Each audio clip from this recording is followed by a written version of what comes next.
अब हम चल रहे हैं दक्षिण भारत की तरफ, या कहिए मध्य भारत की तरफ, दक्षिण और मध्य के बीच की तरफ, जिसे हम कहते हैं दक्कन। दक्कन का एरिया चल रहे हैं। अब हम चल रहे हैं दक्कन के एरिया में हुए किसान विद्रोहों के बारे में पढ़ने। आज हम चल रहे हैं दक्कन विद्रोह के बारे में और किसान विद्रोह के बारे में पढ़ने और समझने। देखो, जहां जहां अंग्रेज सरकार गई, जिस प्रकार की कर नीति उन्होंने बंगाल में लगाई, उसी प्रकार की कर नीति उन्होंने जहां भी उन्होंने शासन किया वहां पर लगाया। और इन कर नीतियों के कारण किसानों की आर्थिक दशा बद से बदतर हो गई। तो पहले तो आप समझ लीजिए दक्कन का एरिया कौन सा है। यह है आपका दक्कन का एरिया, इसे कहते हैं दक्कन। इस एरिया को दक्कन कहा जाता है, इतने एरिया को, ठीक है। यह है दक्कन भारत, ठीक, इसको कहते हैं दक्कन भारत, दक्कनी एरिया, ठीक है, डेक्कन। समझ में आई बात? तो आज चल रहे हैं हम इसको समझने। तो यहां पर किसानों के विद्रोह क्यों हुए, कैसे हुए, इस चीज को हम चल रहे हैं समझने। आपको मैं पहले बता चुका हूं, हम यहां पर देहात का अध्ययन क्यों कर रहे हैं, क्योंकि जब अंग्रेजी शासन आया, मुगल शासन था, मतलब आप ये जान लीजिए कि भारत गांवों में ही बसता था। भारत आज भी गांवों में ही बसता है, शहरों में नहीं बसता। आज भी भारत गांवों में ही है। आज भी भारत की 70% आबादी गांवों में ही रहती है, शहरों में नहीं। समझ में आई बात? तो भारत वास्तविक रूप से गांवों में। तो जब तक अंग्रेज गांवों पर नियंत्रण नहीं करते तब तक वो भारत पर नियंत्रण नहीं कर सकते। तो इसीलिए इस चैप्टर का नाम ही है उपनिवेशवाद और देहात, क्योंकि देहात ही उस समय पूरा भारत था। तो जब तक देहात को अपने नियंत्रण में नहीं लिया जाता तब तक देश पर शासन नहीं किया जा सकता था। तो आज हम चल रहे हैं दक्कन के किसानों की स्थिति को जानने और समझने, और उन्होंने विद्रोह क्यों किया। तो आइए पढ़ते हैं और समझते हैं। उल्लेखनीय है कि भारत में प्रारंभ से ही ब्रिटिश शासन की नीतियां किसानों के हितों के विरुद्ध थी। आपने पढ़ लिया है और जान लिया है कि अंग्रेजी शासन किसानों के हित के लिए नहीं था। अंग्रेजी शासन अपने हित के लिए था, उनका अपना हित था, उन्हें किसानों से कोई मतलब नहीं था। वो अपनी कमाई के लिए आए थे, ना कि किसी और। भू राजस्व की ऊंची दर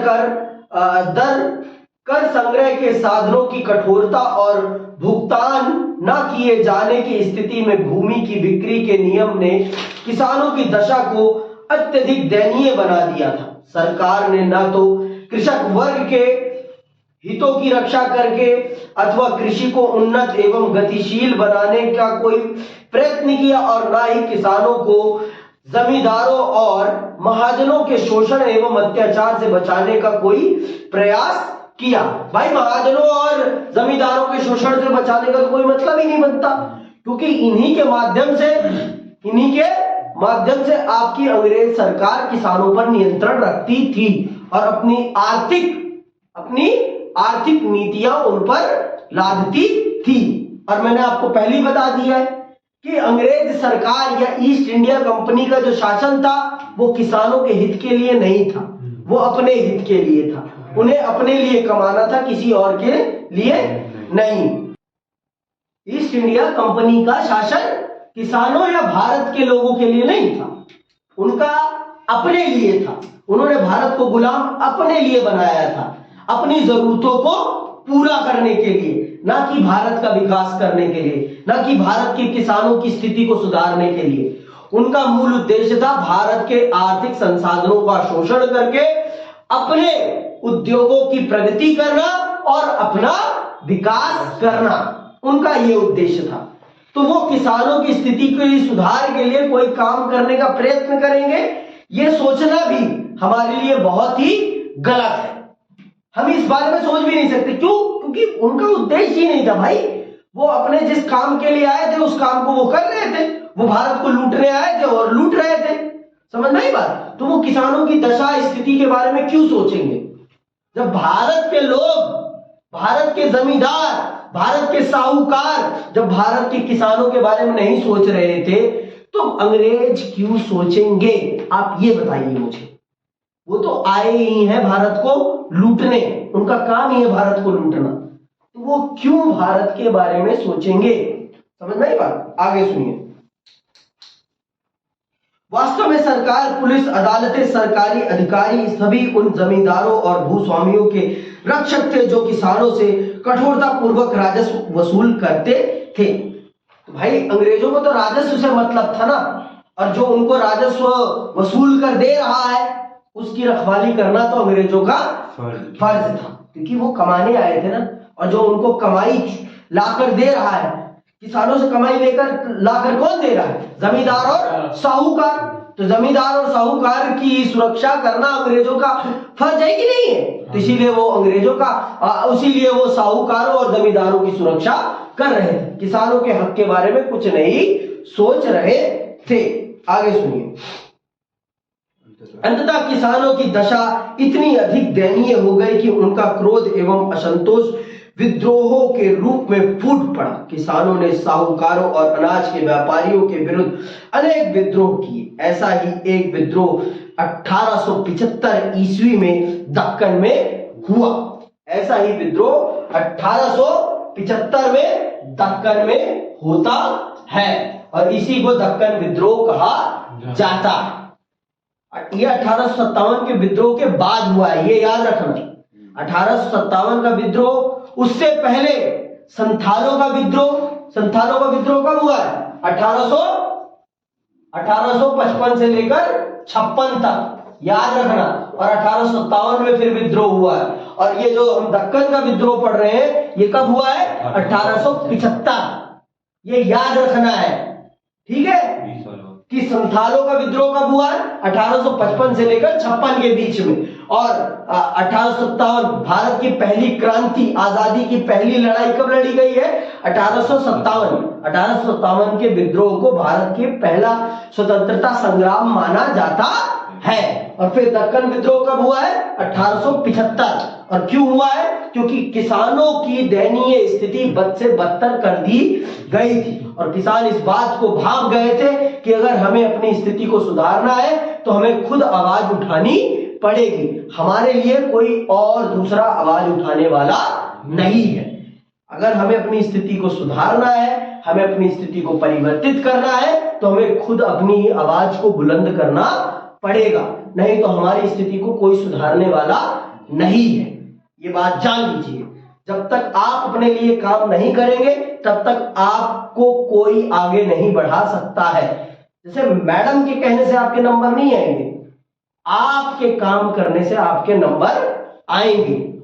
आप जब अपने लिए काम करेंगे, आप जब लिखना सीखेंगे तब आपके नंबर आएंगे। आपको कोई लिखवा नहीं सकता हाथ पकड़ के। स्पून फीडिंग आज आपकी नहीं की जा सकती। आज आप अपने खुद मालिक हैं। आप चाहेंगे तो आप आगे बढ़ेंगे, आप नहीं चाहेंगे तो आप बैठे रहेंगे। आपको कोई आगे बढ़ा नहीं सकता, आपको कोई आगे नहीं बढ़ा सकता जब तक आप आगे बढ़ना ना चाहें। ये बात आप जान लें। आपको मैं अभी बोल रहा हूं, अभी आपके पास 2 महीने का समय है और 2 महीने अगर आप ढंग से राइटिंग प्रैक्टिस करेंगे तो आपकी राइटिंग प्रैक्टिस बहुत अच्छी हो जाएगी और आप पेपर में अच्छे नंबर ला पाएंगे। 80% मार्क्स तो कहीं नहीं गए आपके। अगर आप इन 2 महीनों में अच्छे से राइटिंग प्रैक्टिस कर लेते हैं 22 फरवरी से पहले 22 फरवरी को पहला पेपर है ना? 19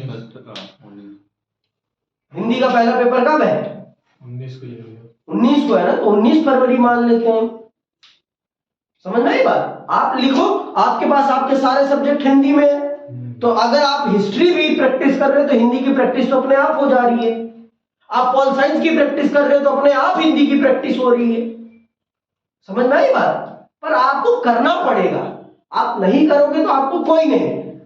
किसानों की स्थिति किसानों ने खुद सुधारी है, किसी और ने नहीं। किसानों ने जब देखा कि उनके ऊपर अत्याचार हद से ज्यादा हो गया है तो उन्होंने खुद साहूकारों, व्यापारियों और जमींदारों के खिलाफ विद्रोह का बिगुल बजाया और उनकी ईंट से ईंट बजाई। सुनिएगा ध्यान से। पहले तो हम कारणों की समीक्षा करेंगे कि दक्कन का विद्रोह क्यों हुआ। ठीक है, सुनिए क्या कारण थे जिनके कारण किसानों ने विद्रोह किया। भू राजस्व का अस्थायी बंदोबस्त, भू राजस्व का अस्थायी बंदोबस्त। सुनना क्या है अस्थायी बंदोबस्त। जैसा कि पहले उल्लेख किया जा चुका है, 1793 ईस्वी में बंगाल बिहार में भू राजस्व के अस्थायी बंदोबस्त, जिसे इस्तेमरारी बंदोबस्त के नाम से जाना जाता है, को लागू किया गया था। इस बंदोबस्त के द्वारा जमींदारों द्वारा सरकार को दिया जाने वाला वार्षिक लगान अस्थायी रूप से निश्चित कर दिया गया था। ठीक है, अस्थायी बंदोबस्त में कर निर्धारित था कि एक साल में आपको इतना कर देना है। उसे क्या, कौन सी कर व्यवस्था कहते हैं? इस्तेमरारी बंदोबस्त को। अस्थायी बंदोबस्त को किस नाम से जाना जाता है? इस्तेमरारी बंदोबस्त के नाम से जाना जाता है। और ये कब लागू हुआ था? 1793 में बिहार और बंगाल। उस समय बंगाल रियासत ही आपकी बिहार तक फैली हुई थी। ये देखिए, ये आपकी उस समय की बंगाल रियासत, मैंने आपको पहले ही बता दिया। ठीक है, कालांतर में बंगाल प्रेसिडेंसी के अन्य भागों में भी इस बंदोबस्त को लागू कर दिया गया था, किंतु शीघ्र ही ब्रिटिश प्रशासकों के लिए यह स्पष्ट हो गया कि इस्तेमरारी बंदोबस्त ब्रिटिश आर्थिक हितों के अनुकूल नहीं था।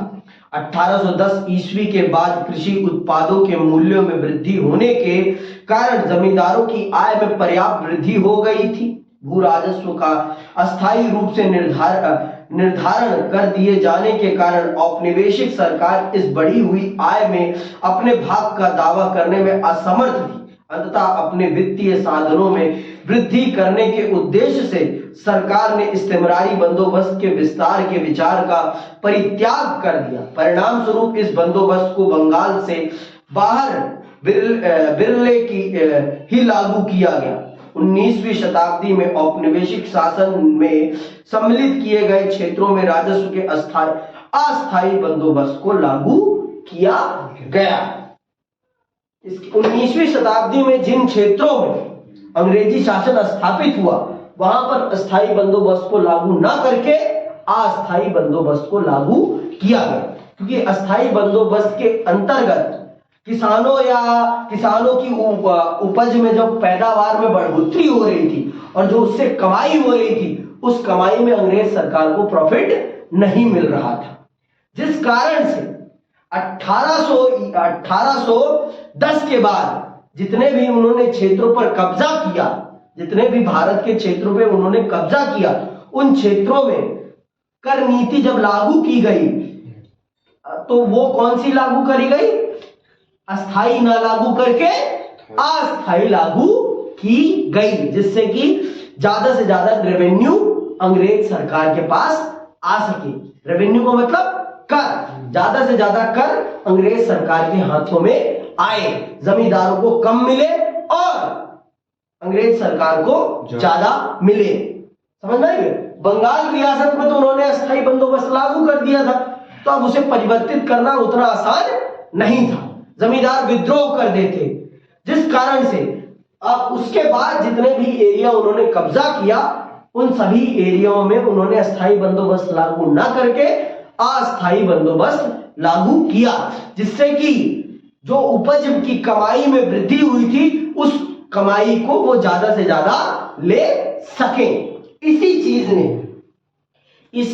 चीज ने अंग्रेजों की कर नीति को मनमानी तौर पर बढ़ाया और अंग्रेजों ने किसानों के शोषण के लिए, किसान जितना कमाता था उसका 70% उससे हड़प लेते थे कर के रूप में। और भैया जब अंग्रेज 70 लेते थे तो जमींदार 90 ले लेते थे, जमींदार 90 ले लेते थे, किसान के पास उसकी कमाई का सिर्फ 10% बचता था। और इसी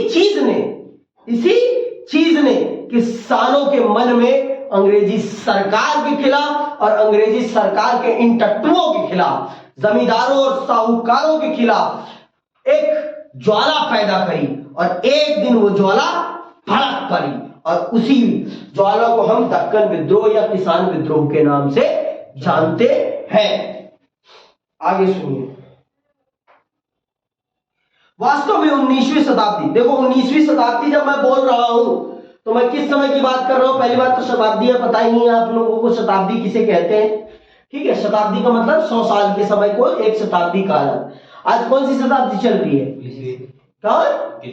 21वीं चल रही है।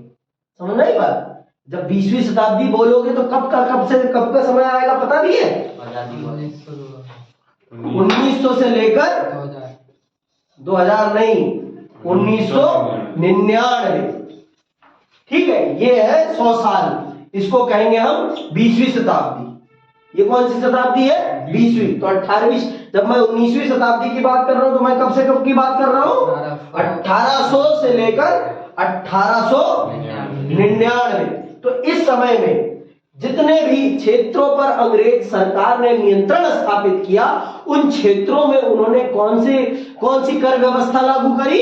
अस्थायी बंदोबस्त। अस्थायी बंदोबस्त, समझ में आई बात? अस्थायी बंदोबस्त उन्होंने लागू किया।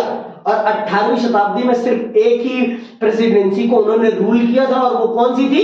बंगाल रियासत। प्लासी के युद्ध के बाद बंगाल रियासत ही उनके नियंत्रण में आती है। और कब होता है प्लासी का युद्ध? 1757। ठीक है, ये याद रखना।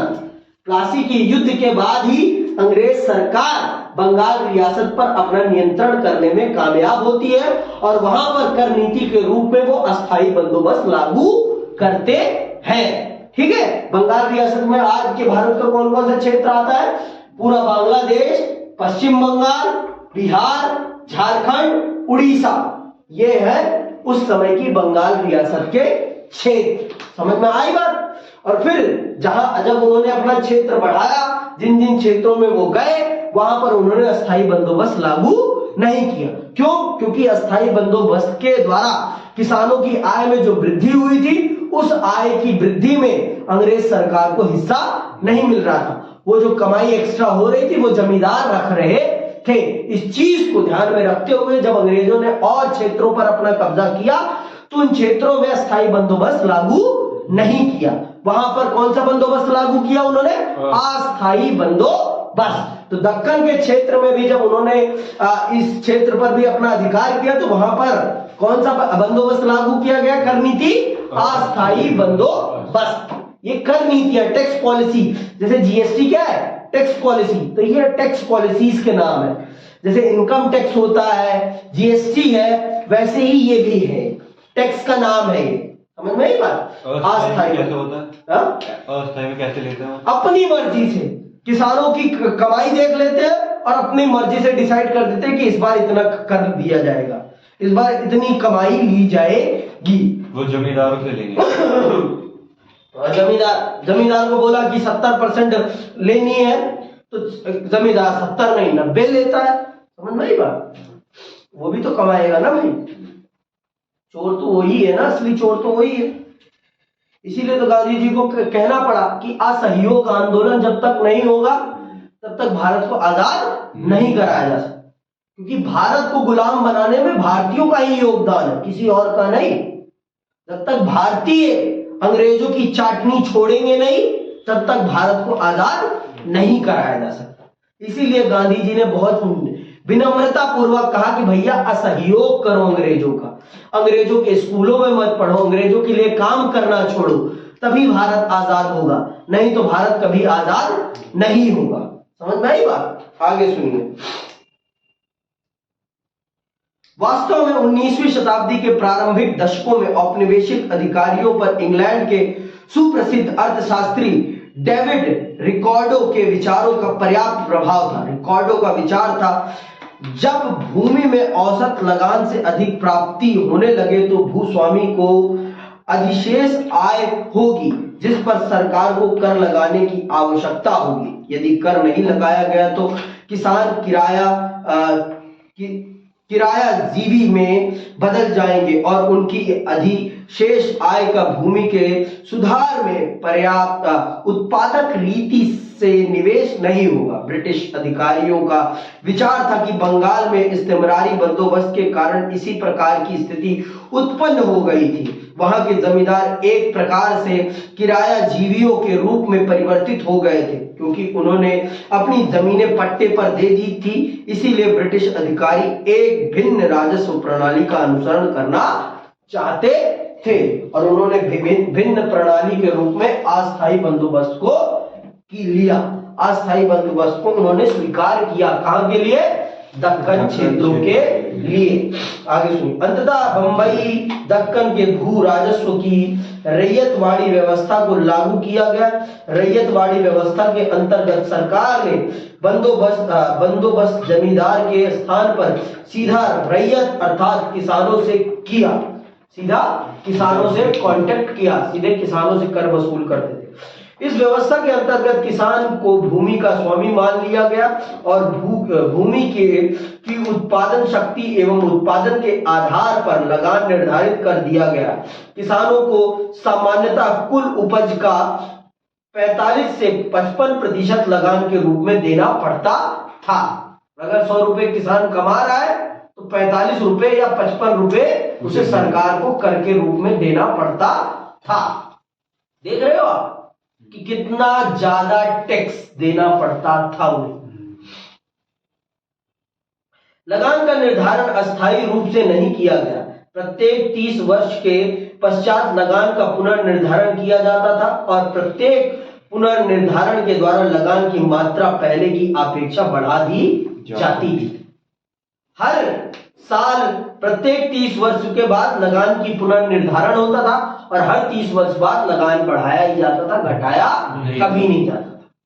तो अब आप खुद देखो, किसान की आय जितनी होती थी उस आय में आप मोटा सेंध मार लेते थे। आधा पैसा आप ले रहे हैं किसान का, आधा ले रहे हैं, 60% ले रहे हैं। भैया किसान आपके लिए थोड़ी ना काम कर रहा है, किसान अपने लिए काम कर रहा है ना। तो आप अगर उसकी इतनी मोटी कमाई ले लेंगे तो वो कैसे विकास करेगा, वो कैसे आगे बढ़ेगा? आप खुद सोचो।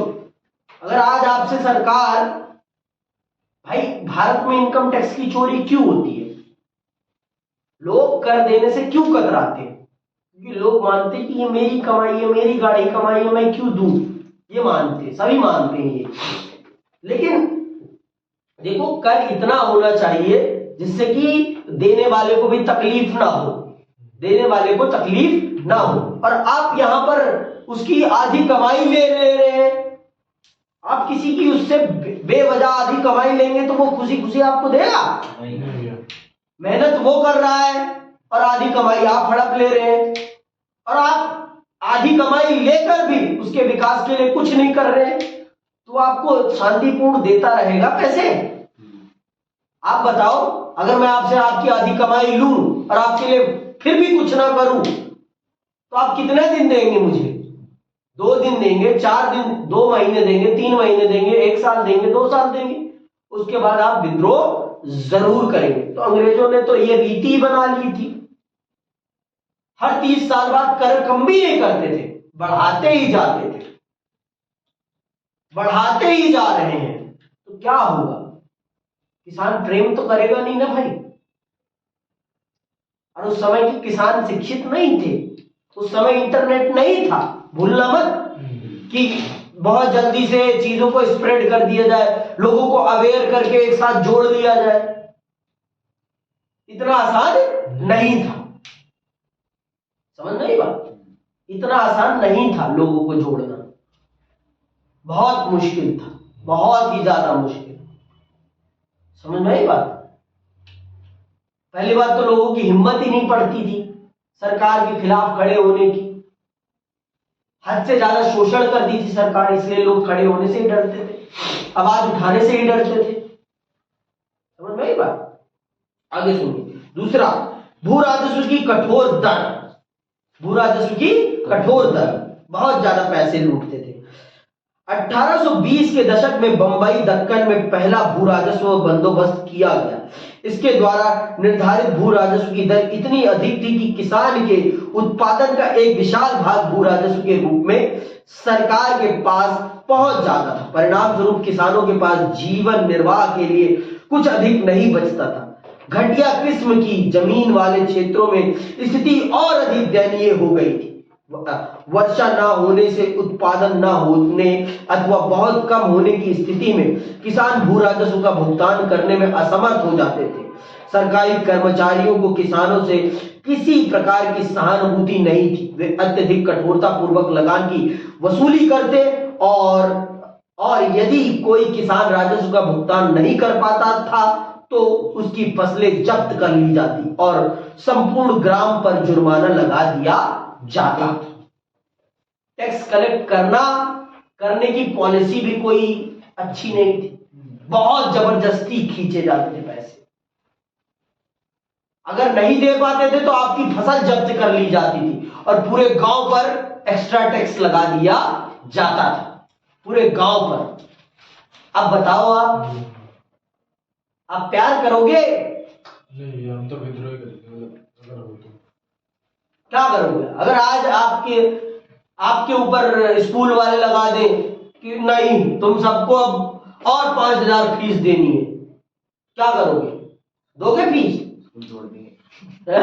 बोल दिया ना, स्कूल छोड़ देंगे। तो वही बात है, स्कूल छोड़ना भी एक प्रकार का विद्रोह है। आखिर आप उनकी बात से सहमत नहीं है, आप उनकी संस्था ही त्याग देंगे अगर वो आपके साथ ऐसा करते हैं तो। समझ में आई बात? ये बात ध्यान में रखिए। और उस समय आपने देखा ना पुलिस ना कोर्ट, सब कुछ अंग्रेजों का था और अंग्रेज अपनी कमाई के लिए उनका प्रयोग कर रहे थे। अंग्रेज उनका अपनी कमाई के लिए प्रयोग कर रहे थे। और मैंने बताया, भारत की जनता शिक्षित नहीं थी। भारत की जनता शिक्षित नहीं थी। भारत की जनता का शोषण किया जा रहा था और भारत की जनता ही भारत की जनता का शोषण कराने में मदद कर रही थी। समझ में आई बात? इसीलिए आगे सुनो, कृषि उत्पादों के मूल्यों में गिरावट। और जब कृषि उत्पादों के मूल्यों में गिरावट भी आ जाती, फिर भी अंग्रेजी सरकार अपने कर में कोई कमी नहीं करती। फसल बिक रही है 20 रुपए किलो, फिर भी कर कितना है? 60 रुपए। किसान की कमाई ही नहीं है उतनी और आप कर उतना ही रख रहे हैं, क्या होगा? विद्रोह होगा। आगे सुनो, कृषि उत्पादों के मूल्यों में गिरावट।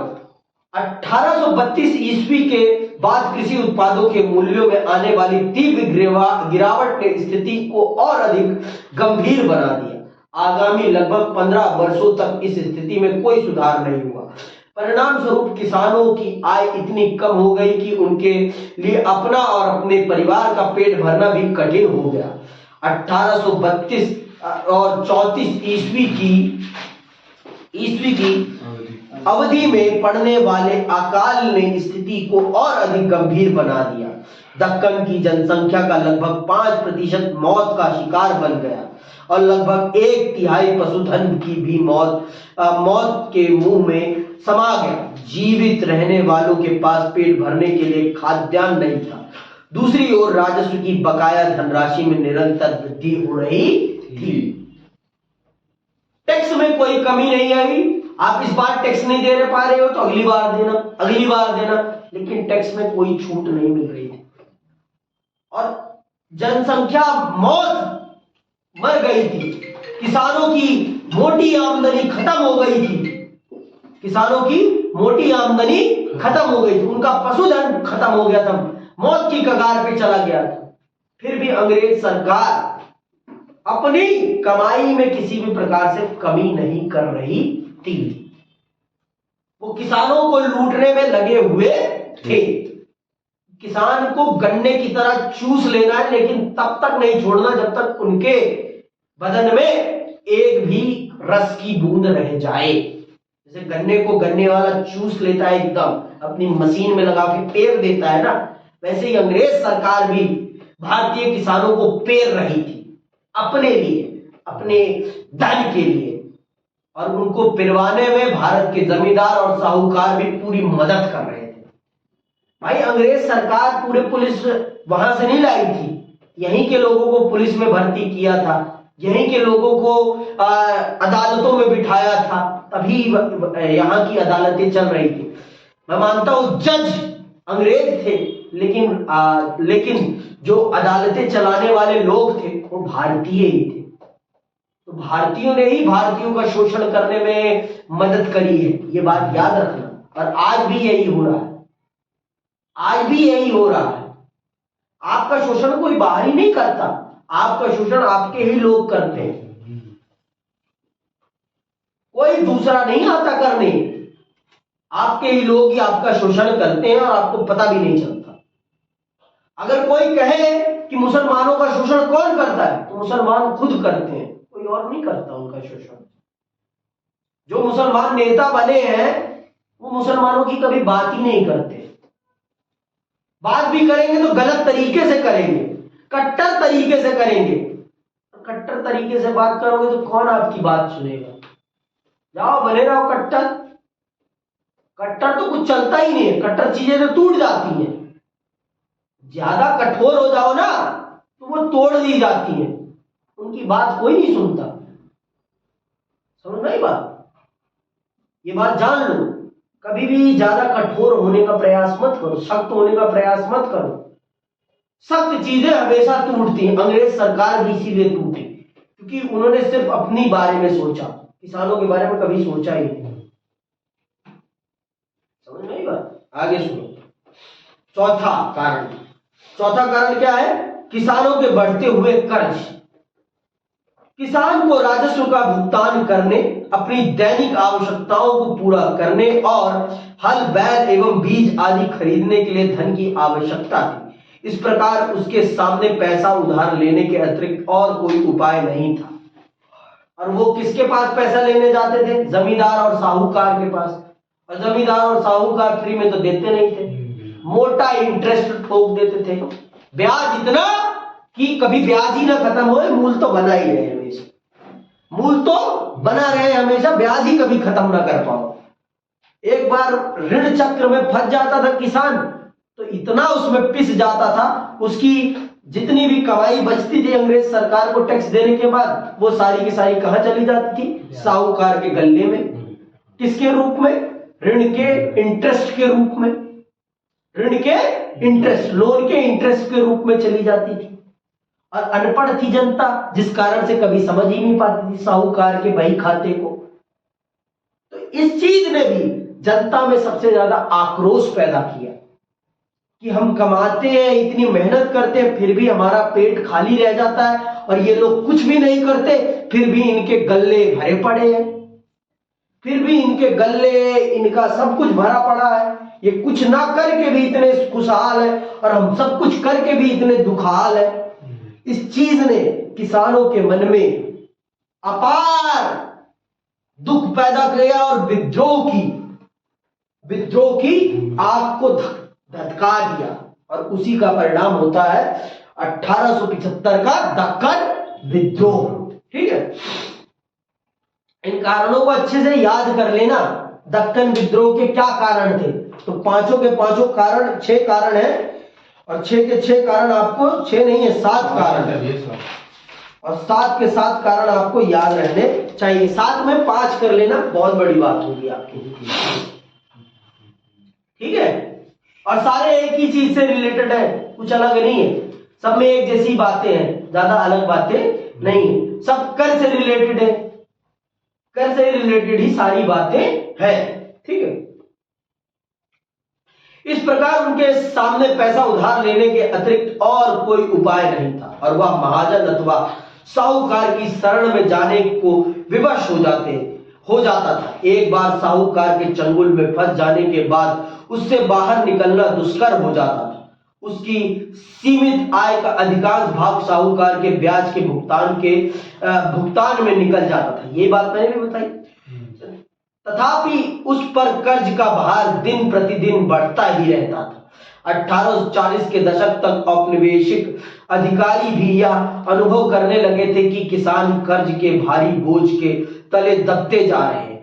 औपनिवेशिक अधिकारी यह भी अनुभव करने लगे थे कि 1820 के दशक में किए गए बंदोबस्त उदार नहीं थे। राजस्व संबंधी व्यवस्था कठोर एवं लचकहीन थी और भू राजस्व की दर इतनी अधिक थी कि किसान उसका सरलता पूर्वक भुगतान करने में समर्थ नहीं थे। खेती का विस्तार करने के लिए किसानों को प्रोत्साहित करने की आवश्यकता थी। अंततः राजस्व संबंधी मांग को कुछ उदार बना दिया गया। 1845 ईस्वी के बाद कृषि उत्पादों के मूल्यों में धीरे धीरे वृद्धि होने से ही स्थिति में कुछ सुधार हुआ। कृषि क्षेत्र के विस्तार और गोचर भूमियों में कृषि भूमियों में परिवर्तन से भी स्थिति में कुछ सुधार हुआ, किंतु अभी भी किसानों की आर्थिक स्थिति दयनीय थी और वे कर्ज लेने के लिए साहूकारों की शरण में जाने को विवश थे। मैंने बता दिया ना, एक बार आप कर्जे के बोझ के तले दब जाओगे तो आप फिर कर्जे के बोझ से कभी निकल नहीं पाओगे।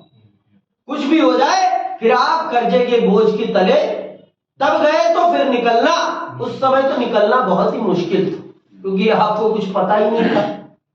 आपको कुछ पता ही नहीं था क्या है इंटरेस्ट, क्या है, कितना इंटरेस्ट लगा रहा है, कितना ब्याज, कितने पैसे पे कितना इंटरेस्ट लगा रहा है, आपको पता ही नहीं है। साहूकार जो बताता था आपको वही मानना पड़ता था, क्योंकि आप उसकी पोथी पढ़ नहीं पाते थे। और एक बार आप साहूकार के ऋण चक्र में फंस गए तो फिर आपका निकल पाना दुष्कर हो जाता था। जब तक वो आपकी जमीन गिरवी से उसका मालिक नहीं बन जाता था, तब तक आपको ऋण से बाहर निकलने नहीं देता था।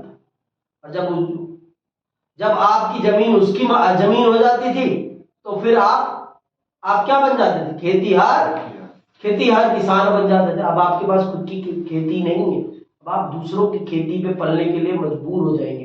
अब आप एक मजदूर बन गए हैं, अब आप किसान नहीं रहे। तो अंग्रेजों की कर नीतियों ने किसानों की आर्थिक स्थिति को बद से बदतर बना दिया। ये अंग्रेजों की कृषि नीति ही तो थी जिसके कारण किसानों को साहूकार से कर लेना पड़ा, नहीं तो उन्हें कर लेने की जरूरत पड़ती, अरे उधार लेने की जरूरत पड़ती कदापि नहीं। सरकार की कर नीतियों ने ही, ब्रिटिश ईस्ट इंडिया कंपनी की कर नीतियों ने ही तो किसानों को साहूकारों से ऋण लेने के लिए मजबूर किया। नहीं तो अगर ईस्ट इंडिया कंपनी अपनी कर नीतियों को लचीला या समाप्त कर रही थी, जब किसानों की स्थिति खराब थी, मौसम खराब था, पर्यावरण खराब था, किसानी के हित में नहीं था, जब मानसून पर्यावरण, तो क्या किसानों को साहूकारों के पास जाना पड़ता? कदापि नहीं।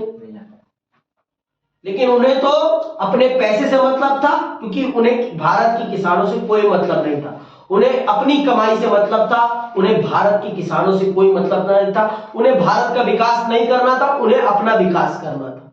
उन्हें भारत के किसानों का नहीं, अपना विकास। इसे ही कहते हैं चोरी करना। चोर को आपकी स्थिति से कोई मतलब नहीं है, चोर को सिर्फ अपनी स्थिति से मतलब है, उसे अपनी कमाई से मतलब है, उसे आपकी कमाई से कोई मतलब नहीं है। कैसे भी हो आप उसको पैसा दो, उसे अपनी कमाई से मतलब है। पांचवा कारण समझिए, अमेरिकी गृह युद्ध, भारतीय रैयत के जीवन पर प्रभाव। अमेरिकी गृह युद्ध का भी भारत के किसानों पर प्रभाव पड़ता है। कैसे पड़ता है सुनना।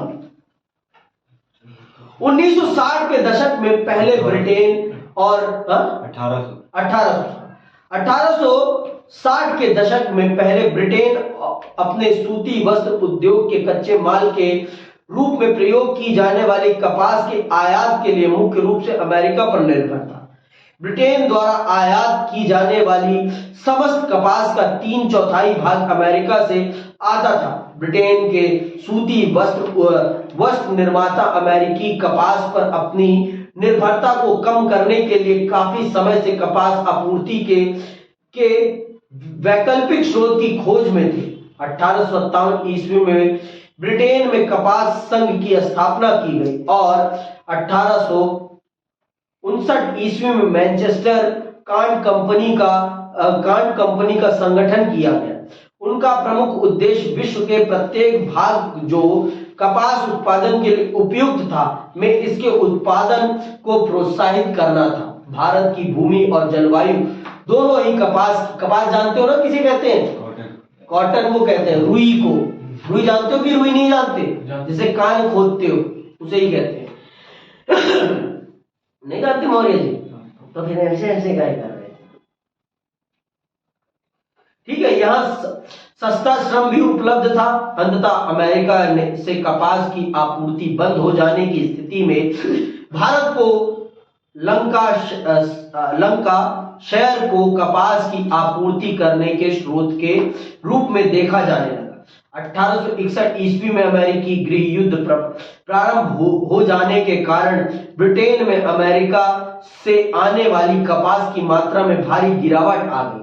1861 ईस्वी में अमेरिका से 20 लाख गांठें ब्रिटेन पहुंची, किंतु 1862 में इनकी संख्या केवल 55,000 गांठें रह गई। इस स्थिति से ब्रिटेन का चिंतित होना स्वाभाविक ही था।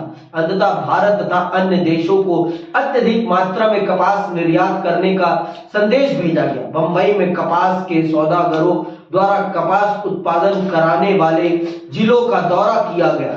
इसका प्रमुख उद्देश्य कपास की आपूर्ति का आकलन करना था तथा कपास की खेती को अधिक से अधिक प्रोत्साहन देना था।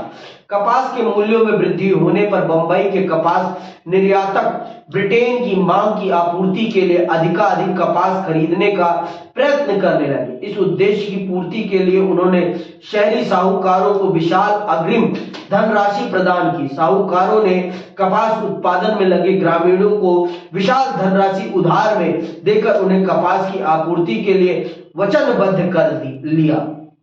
कपास के मूल्यों में वृद्धि होने का दक्कन के देहाती क्षेत्रों पर पर्याप्त प्रभाव हुआ। दक्कन के गांवों के रैयतों को सफलतापूर्वक विशाल धनराशि कर्ज के रूप में मिल रही है, कमाई के रूप में नहीं, कर्ज के रूप में उपलब्ध होने लगी। उन्हें कपास उत्पादन के लिए प्रति एकड़ 100 रुपए के हिसाब से अग्रिम धनराशि दी जाने लगी। साहूकार दीर्घकालिक कर्ज देने में भी किसी प्रकार की आनाकानी नहीं करते थे। जब तक अमेरिका में गृह युद्ध की स्थिति बनी रही, बंबई दक्कन में भी कपास के उत्पादन में निरंतर वृद्धि होती रही। 1860-64 ईस्वी की अवधि में भारत में कपास उगाने वाला क्षेत्र बढ़कर 2 गुना हो गया। उल्लेखनीय है कि 1862 ईस्वी तक ब्रिटेन को संपूर्ण आयातित कपास का लगभग 90% अकेले भारत से ही होने लगा। किंतु हमें याद रखना चाहिए कि कपास में होने वाली मूल्य वृद्धि ने सभी कपास उत्पादकों को समान रूप से लाभान्वित नहीं किया। कुछ धनी किसानों को इससे पर्याप्त लाभ हुआ, किंतु अधिकांश किसानों पर कर्ज का बोझ पहले की अपेक्षा और अधिक बढ़ गया। भारत को कपास की उगाई करने का मौका तो मिला, लेकिन उसकी जो कमाई हुई, उस कमाई का लाभ सबको नहीं मिला। उसका लाभ सबको नहीं मिला, खास करके किसानों को तो मिला ही नहीं। साहूकारों को मिला, बड़े बड़े व्यापारियों को मिला, लेकिन किसानों को नहीं मिला। अमेरिकी गृह युद्ध के कारण भारत में कपास उत्पादन में वृद्धि हुई, लेकिन उस वृद्धि का लाभ किसानों को नहीं मिला। उसके कारण किसानों के ऊपर कर्जा जरूर बढ़ गया, क्योंकि मैंने आपको बताया ना, किसानों को जो एक्स्ट्रा पहले एडवांस पैसा दिया जा रहा था खेती करने के लिए कपास की, वो एडवांस मनी नहीं थी, वो क्या था? कर्ज था, कि आप कर्ज लेकर खेती करो, लेकिन खेती करो, जबरदस्ती करवाई जा रही थी खेती, और वो भी कर्ज देकर, एक्स्ट्रा पेमेंट या एडवांस पेमेंट के रूप में नहीं, कर्ज देकर। और जब आप कमाई करते थे तो आप जिन साहूकारों से जो साहूकार आपको कर्जा देते थे, उन्हीं साहूकारों को आपको अपनी कपास बेचनी पड़ती थी, और जो एडवांस मनी देते थे वो काट देते थे, और फिर आपका बकाया पे करते थे, और उस बकाया में कुछ मिलता ही नहीं था किसानों को। फिर अगली बार जब किसानी करनी होती थी कपास की, फिर कर्जा दे दिया जाता था। तो कर्जे से कराई जाती थी खेती, इससे किसानों का कोई लाभ नहीं हुआ। बड़े बड़े किसानों का लाभ हुआ, लेकिन छोटे किसानों को, जो भारत में बड़ी संख्या में किसान थे, उन किसानों को लाभ नहीं मिला। उन किसानों की दयनीय स्थिति और बढ़ गई और वो गरीब हो गए। सारी कपास का उत्पादन वो कर रहे थे, लेकिन लाभ साहूकार और व्यापारी कमा रहे थे। लाभ व्यापारी और साहूकार कमा रहे थे, किसान नहीं कमा रहे। इसने भी किसानों के मन में विद्रोह के लिए एक अलग जगाई कि अब बर्दाश्त नहीं होता। कमाई भी हम कर रहे, मेहनत भी हम कर रहे, लेकिन हमें लाभ कुछ नहीं मिल रहा। सारी मेहनत हमारी और कमाई कोई और लूट ले रहा है। इस चीज ने किसानों के मन में इस बात को दृढ़ संकल्पित कर दिया कि अगर हमें अपनी स्थिति को सुधारना है तो हमें खुद कदम उठाना पड़ेगा और हमें इन साहूकारों की ईंट से ईंट बजानी पड़ेगी, तभी हमारी स्थिति में सुधार हो सकता है। नहीं तो सुधार होना कहीं से भी संभव नहीं है। आगे सुनिए, कहां गए थे? छठा कारण, कर्ज प्राप्त ना होना। हमें याद रखना चाहिए कि भारतीय कपास के व्यापार में तेजी अमेरिकी गृह युद्ध के कारण आई थी। याद रखना ये बात। भारत में जो कपास उत्पादन में वृद्धि हुई थी, उस उत्पादन में वृद्धि इसलिए हुई थी क्योंकि अमेरिका में क्या चल रहा था? गृह युद्ध। अब भाई गृह युद्ध एक दिन रुकना था, एक दिन रुकना था वो गृह युद्ध, और जब रुकेगा तो फिर क्या होगा? फिर ब्रिटेन भारत से कपास लेना बंद कर देगा, और जब भारत से कपास लेना बंद कर देगा तो किसानों की स्थिति और दयनीय हो जाएगी। सुनना आगे।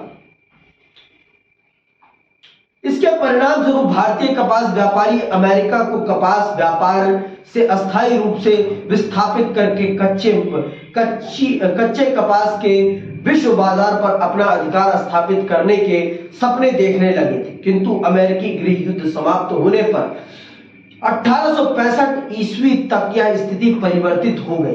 अमेरिका में कपास का उत्पादन पुनः प्रारंभ हो जाने के परिणाम स्वरूप ब्रिटेन के भारतीय कपास के निर्यात में निरंतर गिरावट आने लगी। इस स्थिति के परिणाम स्वरूप क्या हुआ? उसको देखो किताब के अंदर। इस स्थिति के परिणाम स्वरूप महाराष्ट्र में निर्मित व्यापारी एवं साहूकार दीर्घकालीन कर्ज देने में आनाकानी करने लगे। इसका प्रमुख कारण यह था कि भारतीय कपास की मांग में निरंतर कमी आने लगी थी और कपास के मूल्यों में गिरावट आ रही थी। इसीलिए व्यापारियों और साहूकारों ने अपना कार्य व्यवहार लगभग बंद कर दिया। उन्होंने किसानों को अग्रिम राशि देने से इनकार कर दिया और अपने बकाया ऋणों को वापस मांगने लगे। साहूकारों ने तुरंत पत्ता पलट दिया। जब कपास की विश्व बाजार में मांग थी तो किसानों से उन्होंने खूब कपास उगवाया और उन्हें एक्स्ट्रा पेमेंट, एडवांस कर्ज दे देकर उनसे खेती कराई। लेकिन जैसे ही अमेरिकी गृह युद्ध समाप्त होता है और भारत से कपास की मांग खत्म होती है, वैसे ही साहूकार और व्यापारी पासा पलट लेते हैं। अब वो कर्ज देने से मना करने लगे और जो उन्होंने कर्ज दे रखा था किसानों को, वो उल्टा मांगने लगे। अब भाई किसानों की स्थिति बद से बदतर, ना इधर के रहे ना उधर के रहे, ना इधर के रहे और ना उधर के रहे। और आप भी जानते हो फसल उगने में मान लो 8 महीने का समय लगता है, तो एक बार फसल लग गई तो 8 महीने के लिए तो वो बर्बाद, 1 साल तो बर्बाद हो ही जाएगा। और एक बार फसल बर्बाद हुई, एक बार उसके खरीदार नहीं मिले, तो फिर किसान की रीढ़ की हड्डी ऐसे ही टूट जाती है। और साहूकारों के ऊपर से कर्जे, वो तो गला पकड़ के बैठ गए कि हमारा कर्जा हमें वापस दो। आगे सुनो।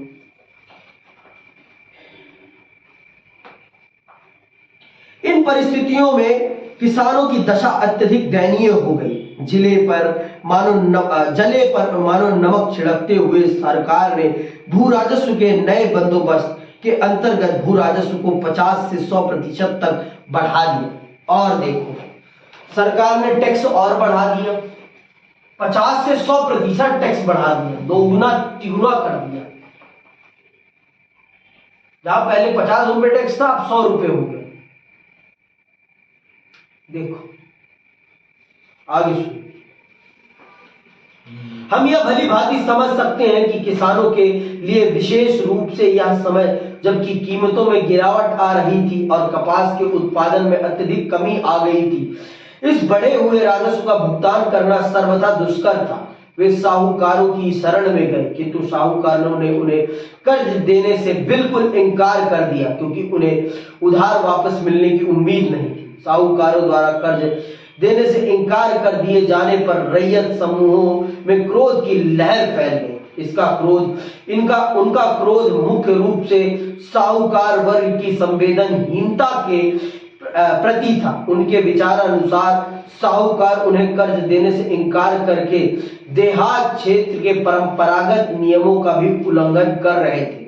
उल्लेखनीय है कि भारत में औपनिवेशिक शासन की स्थापना से पहले ही उधार देने का कारोबार व्यापक रूप से फैला हुआ था। देहात क्षेत्र में साहूकार का स्थान अत्यधिक महत्वपूर्ण एवं प्रभावशाली था। कर्ज देने और ब्याज लेने के कुछ निश्चित परंपरागत मानक थे, जिनका पालन करना आवश्यक समझा जाता था। एक सामान्य मानक के अनुसार ब्याज मूलधन से अधिक नहीं किया जा सकता, किंतु औपनिवेशिक शासन में इस प्रकार के मानकों को उठाकर ताक पर रख दिया गया। दक्कन दंगा आयोग के सामने एक ऐसा मामला भी आया जिसमें साहूकार ने 100 रुपए के मूलधन पर 2000 रुपए से भी अधिक ब्याज लगाया हुआ था। खुद देखो आप, 100 रुपए उसने कर्जा दिया है और उससे 2000 रुपए ब्याज के रूप में उसने लिया है। 200 देख लो आप, ये सब अंग्रेजी शासन के अंतर्गत हो रहा था और ये अंग्रेजी सरकार की कर नीतियों के कारण हो रहा था। आगे सुनो। साहूकार काफी दिनों से हम पर अत्याचार कर रहे हैं। चूंकि हम अपना घर खर्च चलाने के लिए पर्याप्त मात्रा में पैसा नहीं कमा सकते, इसलिए हम उनसे पैसा, कपड़ा और अनाज मांगने के लिए मजबूर हो गए। उनसे हमें ये वस्तुएं मिल तो जाती हैं, पर बड़ी कठिनाई से, और उसके लिए हमें उनके साथ कड़ी शर्तों पर बद्धपत्र लिखने के लिए विवश होना पड़ता है।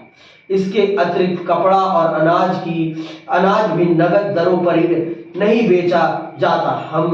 हमसे जो कीमत मांगी जाती है वह नगदी कीमत चुकाने वाले ग्राहकों की अपेक्षा सामान्य रूप से 25 से 50% अधिक होती है। हमारे खेतों की उपज भी साहूकार ले जाते हैं। उपज ले जाते समय तो वे हमें यह आश्वासन देते हैं कि इसकी कीमत हमारे खातों में जमा कर दी जाएगी, किंतु वे हमारे खातों में ऐसा कोई उल्लेख नहीं करते। वे जब हमारी उपज ले जाते हैं तो बदले में कोई रसीद भी नहीं देते। ये किसान कह रहा है। तो ये सारी चीजें करते थे आपके साहूकार और जमींदार किसानों के साथ। तो अब आप बताओ, किसान क्या उनकी पूजा करेंगे? किसान क्या करेंगे फिर? विद्रोह करेंगे। किसान विद्रोह करेंगे, आंदोलन करेंगे। कर्ज प्राप्ति की जटिल प्रक्रिया। कर्ज मिलना भी आसान नहीं रह गया था। 1965 के बाद उनको कर्ज कौन देता था? किनको? साहूकार को। उनके पास भाई देख नहीं रहे हो, आप ही को तो लूट रहे हैं वो, तो उनको कर्ज क्यों चाहिए? वो आपसे ही तो लूट कर आपको कर्ज दे रहे हैं ना, किसी और को थोड़ी ना दे रहे। आपसे ही कमा रहे हैं और आपको ही कर्जा दे रहे हैं और फिर आपको बांध ले रहे हैं अपने अंदर। समझ में आई बात? समझे कि नहीं समझे? नहीं समझे तो फिर समझाऊं। एक बार आप मेरे से कर्जा लेने आए, मैंने आपसे आपकी लिखवा ली और मैंने आपको ब्याज बता दिया कि इतना ब्याज देना पड़ेगा, और आप ब्याज दे रहे हो, फिर किसानी बर्बाद हो गई, फसल बर्बाद हो गई, फिर आप मेरे से कर्जा लेने आए, फिर मैंने आपको कर्जा दिया और फिर मैंने आप पर ब्याज लगा दिया। अब ब्याज 2 गुना हो गया। फिर आप ब्याज दे रहे हो, ब्याज ही खत्म नहीं कर पा रहे हो अभी आप, तो आप कहां से मूलधन खत्म करोगे? ब्याज के साथ साथ तो उन्हें वो भी देना पड़ता होगा, जैसे कर देते होंगे तो कर वो भी तो लेते हैं। हाँ, इंटरेस्ट बोल रहा हूँ ना, उसी को तो बोल रहा हूँ। नहीं दे पाते नहीं तो उनकी प्रॉपर्टी को ले लेते। हाँ, तो वही होता ही था। कर्ज प्राप्ति की जटिल प्रक्रिया। इसमें कोई संदेह नहीं कि जब किसान पर कर्ज का बोझ इतना बढ़ जाता था कि वह कर्ज चुकाने में असमर्थ हो जाता था, तो उसे साहूकार अथवा ऋणदाता को अपने सर्वस्व अर्थात जमीन, गाड़ियां, हल बैल सौंप देना पड़ता था। किंतु जमीन और पशुओं के बिना कृषि कार्य करना संभव नहीं था। अंततः वह साहूकार से जमीन और पशु किराए पर ले जाता था। इस प्रकार उसे उन पशुओं के लिए किराया देना पड़ता था। वे मौलिक रूप से उसके अपने होते थे। वह व्यवस्था पूर्वक एक भाड़ा पत्र अथवा किराया नामा लिखता था। देख रहे हो, सब कुछ उसका, लेकिन कर्ज का ब्याज चुका ना पाने के कारण, कर्ज चुका ना पाने के कारण उसका खेत भी साहूकार का हो जाता था, बैल भी साहूकार का हो जाता, सब कुछ साहूकार का हो जाता था। और उसे किसानी करने के लिए साहूकार से अपनी जमीन भी उधार लेनी पड़ती थी, अधिया लेनी पड़ती थी, अपने बैल भी, और उनका किराया देना पड़ता था। अब आप देखो, इतनी दयनीय स्थिति थी, इतनी दयनीय स्थिति थी। और ये सारी स्थिति क्रिएट करने में अंग्रेज सरकार की कर नीतियां मुख्य रूप से जिम्मेदार थी, क्योंकि वो किसी भी तरीके से कर कम करने के लिए तैयार नहीं थी। चाहे आप कमाओ चाहे ना कमाओ, लेकिन अंग्रेज सरकार को आपको कर तो देना ही पड़ेगा। चाहे आप 1 रुपए कमाओ चाहे आप 100 रुपए कमाओ, कर तो आपको देना पड़ेगा, जो अंग्रेज सरकार निर्धारित करेगी। उसमें कोई कमी नहीं आने वाली। पहले ही बता दिया मैंने आप कि अंग्रेज सरकार आपकी भलाई के लिए नहीं आई थी, वो अपने जेब भरने के लिए आई थी।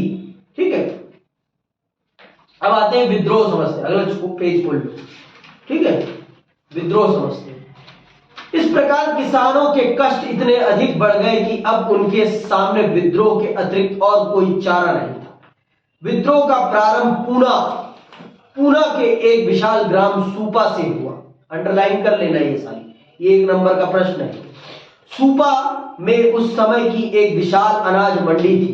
यहाँ अनेक व्यापारी एवं साहूकार रहते थे। 12 मई 1875 ईस्वी को निकटवर्ती ग्रामीण क्षेत्रों के अनेक रैयत अर्थात किसान सूपा में एकत्रित हो गए।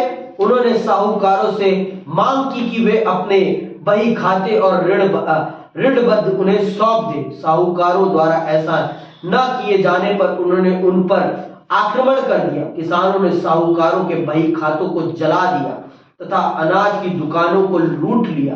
कुछ साहूकारों के घरों को आग का शिकार बना दिया गया। शीघ्र ही यह विद्रोह पूना से अहमदनगर तक विस्तृत हो गया।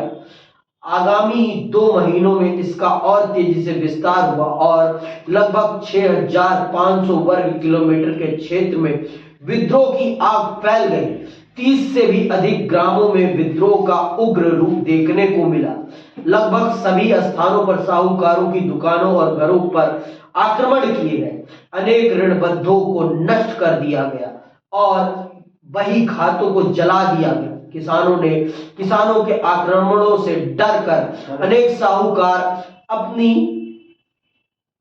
संपत्ति और धन दौलत छोड़कर ग्रामों से भाग गए। दक्कन दंगा आयोग की रिपोर्ट से पता चलता है कि विद्रोह की भयंकरता पर प्रकाश डालते हुए 16 मई 1875 ईस्वी को पूना के जिला मजिस्ट्रेट ने पुलिस आयुक्त को लिखा था, शनिवार दिनांक 15 मई को सूपा में आने पर मुझे इस उपद्रव का पता चला।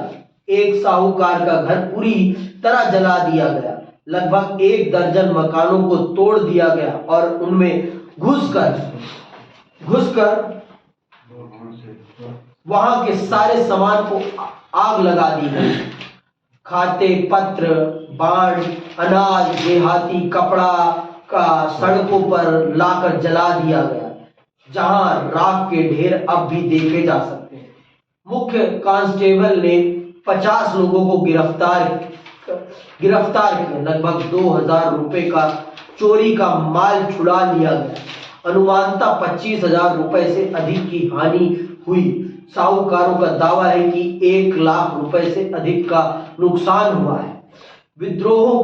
विद्रोह के व्यापक प्रसार से ब्रिटिश अधिकारी अत्यधिक चिंतित हो गए। विद्रोही किसानों के ग्रामों में शीघ्रता पूर्वक पुलिस थानों की स्थापना की गई और व्यवस्था स्थापना के लिए सेनाओं को बुलाया गया। 95 व्यक्तियों को जेल में बंद कर दिया गया। अनेक विद्रोहियों को कठोर सजाएं दी गई, किंतु विद्रोह का दमन करने में सरकार को अनेक कठिनाइयों का सामना करना पड़ा। कई महीनों के प्रयासों के बाद ही देहात क्षेत्र में शांति स्थापित की जा सकी। तो एक बार विद्रोह होगा तो भाई होगा ही। जब आपने उनके ऊपर इतना अत्याचार किया है तो क्या करेंगे? उनके पास कोई मरे या झेले, इसके अलावा तो उनके पास कोई चारा ही नहीं था। तो मरने से बेहतर है दूसरे को ही मार डाले। क्या मतलब है खुद मर रहे हैं भाई? क्या मतलब है खुद मरने का? मरने से बेहतर है दूसरे वाले को ही मार दो। इसीलिए तो चर्ची यही करते हैं ना, चर्चियों के पास मरना ही होता है भाई। भूख के मरेंगे या फिर दूसरे को मार कर मरेंगे, यही है।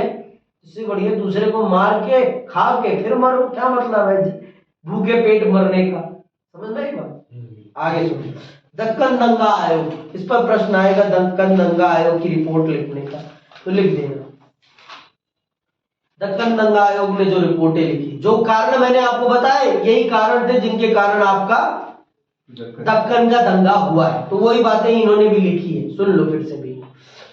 दक्कन में विद्रोह होने की प्रारंभिक अवधि में बंबई सरकार ने इसे गंभीरता पूर्वक नहीं लिया, किंतु विद्रोह का तीव्रता पूर्वक प्रसार होने तथा इसका स्वरूप उग्र हो जाने पर सरकार के लिए इस दिशा में उचित कदम उठाना आवश्यक हो गया। भारत सरकार के दबाव के कारण बंबई सरकार ने दंगों के कारणों का पता लगाने के लिए एक जांच आयोग की नियुक्ति की। आयोग ने अथक परिश्रम से एक रिपोर्ट तैयार की, जिसे 1878 ईस्वी में ब्रिटिश पार्लियामेंट में प्रस्तुत किया गया। आयोग द्वारा प्रस्तुत रिपोर्ट दक्कन दंगा रिपोर्ट के नाम से प्रसिद्ध हुई। आयोग ने अपनी रिपोर्ट तैयार करने से पहले अनेक महत्वपूर्ण सूचनाएं एकत्रित की। उदाहरण के लिए दंगाग्रस्त जिलों में जांच पड़ताल करवाई गई। किसानों, साहूकारों एवं चश्मदीद गवाहों के बयान दर्ज किए गए।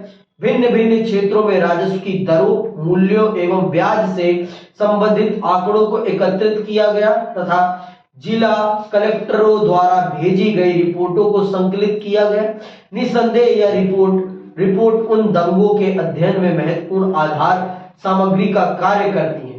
किसान इतिहास लेखन में सरकारी स्रोतों के उपयोग की समस्याएं। देखो, सरकारी इतिहास, सरकारी जो बातें लिखी जाएंगी उनमें कभी भी किसानों की सही स्थिति के बारे में तो कहीं नहीं लिखा है।